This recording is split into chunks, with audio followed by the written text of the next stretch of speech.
Hindi ito kwento tungkol sa kotse. Kwento ito tungkol sa pangarap. May tatanong ako sa inyo. Kung ang Pilipino ang isa sa pinakamagaling na manggagawa sa buong mundo, bakit hindi tayo ang gumagawa ng mga sasakyang ginagamit ng buong mundo? Bago kayo sumagot, hayaan niyo muna akong linawin. Hindi ito episode tungkol sa kotse. Hindi ito episode tungkol sa negosyo. At lalo nang hindi ito episode tungkol sa politika. Ito ay episode tungkol sa pangarap.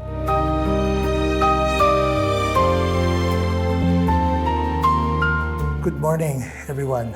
Ito si King Panda. Sa loob ng maraming taon na kilala ko dahil sa mga sasakyan, luxury cars, armored vehicles, mga review, mga comparisons, mga kwentong umiikot sa apat na gulong. At nagpapasalamat ako doon dahil ang industriya ng sasakyan ang bumuo sa malaking bahagi ng buhay ko. Pero alam nyo, habang tumatanda ako, mas kaunti ang iniisip ko tungkol sa mga kotse. Mas marami na akong iniisip tungkol sa bansa.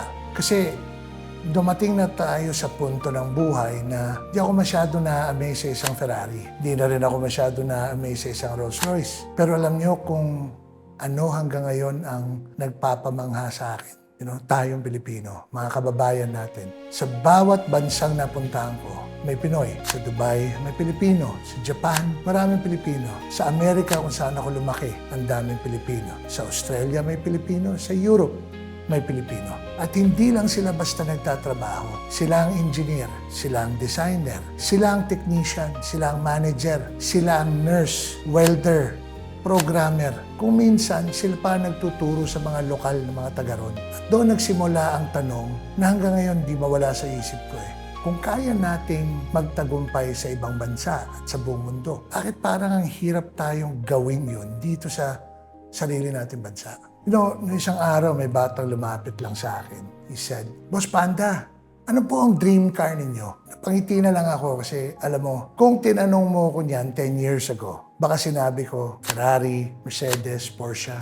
Ngayon, iba na yung sagot ko Sabi ko sa kanya, ang dream ko hindi kotse. Nagulat yung bata. Sabi niya, ano po? Sabi ko, alam mo, ang pangarap ko makita ang araw na ang buong mundo bumibili ng produkto na gawa natin. Hindi lang mangga, hindi lang saging, hindi lang sumasagot ng telepono pag umorder ka ng McDo sa BPO. Hindi lang mga nurse, hindi lang mga seafarers natin na nasa dagat, kundi mga produktong high-tech, mga makina, mga sasakyan, baterya. Yung mga innovation na pag nakita mo, ipagmamalaki mong sabihin na made in the Philippines. Alam nyo, masarap mangarap pero mas masarap kapag ang pangarap may plano.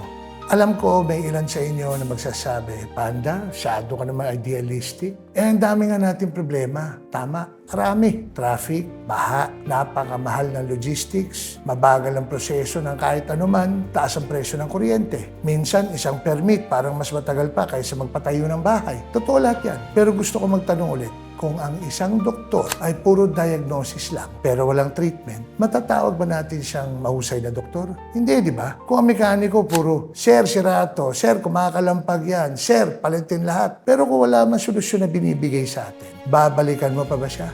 Malamang hindi. Kaya ayoko maging ganoong klaseng commentator. Ayokong puro mali, palpak, pangit. Madali yun, mas mahirap. Pero mas mahalaga ang magsabi ng, siguro ito pwede natin gawin. At iyon ang pangako ko sa inyo. Tuwing linggo, hindi lang tayo mag-iipon ng reklamo, mag-iipon tayo ng mga ideas. Dahil naniniwala ako, ang isang magandang idea kayang baguhin ang isang pamilya. At maraming pamilya kayang baguhin ang isang bansa.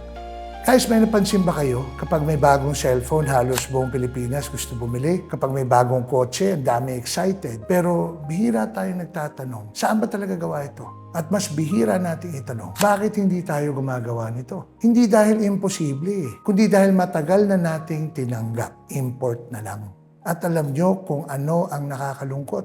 Kapag nasanay ang isang bansa na importer lang, unti-unti ring nagiging importer ng mga pangarap. Import ng technology, import ng opportunity, import ng trabaho. Samantalang ang pinakamagaling nating tao, ine-export natin. Di ba parang may mali? Pero gusto ko sabihin ito ng malinaw. Hindi ako naniniwala na kulang ang Pilipino. Hindi ako naniniwala na tamad ang Pilipino. Hindi rin ako naniniwala na mahina tayong mga Pinoy. Ang nakita ko sa buong mundo, and in my years of living abroad, kapag binigyan ng pagkakataon ng Pinoy, kahit saan sulok ng mundo mo ilagay yan, umaangat sila. Kaya ang tanong, hindi kaya ba natin? Ang tanong dapat, paano natin bibigyan ng pagkakataon ang mas maraming Pilipino na magtagumpay dito, mismo sa ating bansa?